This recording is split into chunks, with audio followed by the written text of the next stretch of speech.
Hello, hello, hello, friends. Bienvenue sur votre plateforme, les amis. J'espère que vous allez bien. Vous savez, pour être honnête, je n'ai aucun problème avec le fait qu'on demande aux gens de payer les impôts.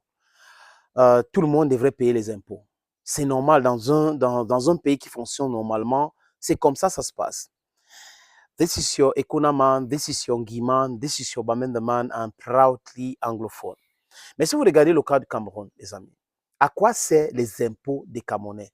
On a le droit de se poser cette question-là. Ceux qui gèrent la cité aujourd'hui, c'est des gens qui sont nommés pour la plupart.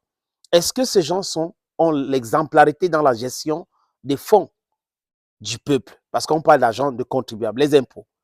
C'est comme ça que le pays se finance. C'est le peuple qui finance le pays à travers des impôts. Maintenant, il y a des ressources naturelles aussi, que ceux qui gouvernent octroient les licences d'exploitation.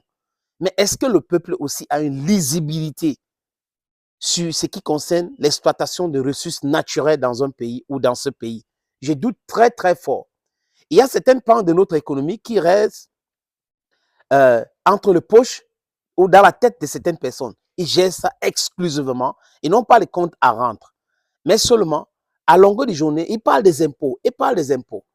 Quelqu'un avait dit, un économiste, que trop d'impôts tue l'impôt. On est en train de chercher les niches d'impôts. Comment payer, comment faire pour payer les impôts. D'accord, d'accord. Mais quand on finit de payer, qu'est-ce qu'on fait? Regardez l'état des routes au Cameroun. Ça fait pitié. L'emploi jeune, regardez. Le système éducatif, regardez. Regardez la santé, le secteur de la santé, c'est en lambeaux, les amis. Les médecins sont super mal payés.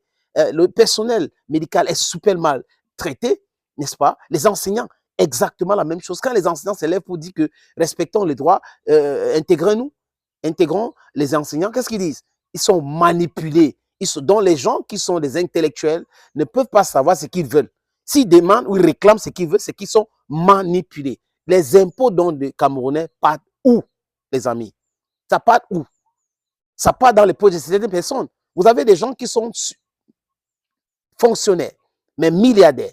Donc, quelqu'un qui touche 280 000 par mois, les amis, et vit dans une maison construite à 3 milliards. Vous pensez que c'est normal?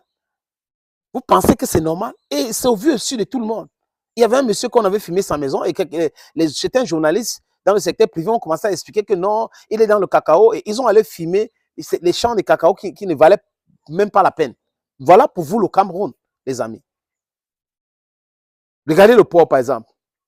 To clear a good in Cameroon is a hideous tax. It's very, very expensive. Extremely expensive comparatively to other ports in Africa. What explains that? Parce que si les Camerounais avaient une explication claire de comment fonctionnent les impôts, ce que ces gens-là font des impôts, les gars devaient être heureux même de payer les impôts. Les gens payent, les gens déclarent, les amis. Et il ne faut pas qu'on oublie quelque chose. Il y a des impôts directs et indirects. That's the direct and indirect taxes. What do I call direct taxes? C'est les impôts qu'on n'a pas déclarés et on reverse. Les sociétés, beaucoup de personnes fonctionnent comme ça, dont les impôts directs. Mais il y a des impôts indirects. Quand vous achetez le pain, vous payez l'impôt. Quand vous achetez la tomate dans un supermarché, vous payez. Vous achetez le cahier pour les enfants, vous payez. Vous achetez la voiture, il y a les impôts là-dedans. Donc vous payez, ce sont les impôts indirects. Parfois, les gens se disent non, c'est pas lourd parce que vous ne comprenez pas. Vous se dites, ok, on se dit qu'on a taxé la voiture 2000, on a acheté à 2000, ça va. Non, il y a des impôts à l'intérieur. Qu'est-ce que ces gens-là font de nos impôts? Voilà la question. Quand le ministre écrit ce que vous voyez là, j'ai présenté là depuis à l'écran, vous demandez à la diaspora de faire ci, de faire ça, de faire ça, d'accord. Mais dans un pays normal, on procède par les explications.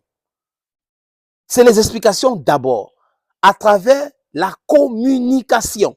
Donc, il y a le débat à l'Assemblée nationale. Quand on finit, la presse prend le relais, communique, les gens, les ministres, les experts expliquent aux gens, voilà, il y a d'autres niches, voilà, on a déjà fait ça avec ce qu'on a fait, on a besoin de tel montant, on a besoin de ceci, c'est pour cette raison qu'on est en train de regarder. Mais dans ce pays, c'est la répression totale. Un ministre se lève un matin, vous allez faire ça. Le gouvernement, vous allez faire ça. Ça croit que dicter les choses que les autres devraient faire est devenu trop facile.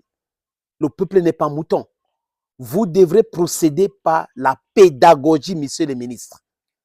Vous devrez procéder par la pédagogie, expliquer les choses aux gens, mettez les médias en contribution, expliquez pourquoi on fait ça. On fait ça parce que c'est pour cette raison que beaucoup de personnes aujourd'hui, certains refusent de payer les impôts. Certains ne déclarent pas. Vous allez faire quelle magie pour que les gens puissent dire? Les gens doivent être heureux dans un pays en sachant que nous, quand on paye les impôts, voilà, on construit des routes, voilà, on crée de nouveaux quartiers, voilà l'électricité, voilà. Mais si, en retour, les gens savent que quand ils payent les impôts, ça finit dans les poches des gens, ils envoient les enfants en Europe, ils font les choses avec l'argent des contribuables. Vous pensez que les gens seront heureux de payer? La diaspora envoie l'argent au pays. La diaspora souffre tellement, les amis. Moi, j'ai eu la chance de voyager. Je vois comment les frères aux États-Unis, les frères en Angleterre, les frères en Europe souffrent. Si vous voulez les impliquer dans la gestion de l'État, abrogez d'abord la double nationalité. D'abord, un. Et de deux, expliquez à ces gens qui vivent dans la société qui est civilisée, donc au moins chez eux, on les explique le bien fondé des différentes décisions que les ministres prennent. Commencez par les expliquer. Et en passant, expliquer aussi aux Camerounais, à leurs millions, pourquoi on doit faire ci, pourquoi on doit faire ça. C'est comme ça qu'il faut procéder. Il est écrit nulle part que être membre du gouvernement vous transforme en bourreau de votre peuple. Ou vous allez rester chez vous, vous réfléchissez comment on fait. Ouais, on a trop dépensé l'argent aujourd'hui, il faut d'autres niches. Qu'est-ce qu'on va faire maintenant? Non. Demandez à la diaspora de payer. Demandez l'argent de ceci. Non, c'est pas comme ça se passe. Thank you, friends, for always watching. This is your Bamenda man, your Ekuna man, Yongi man, and hey, Bakureman proudly Anglophone.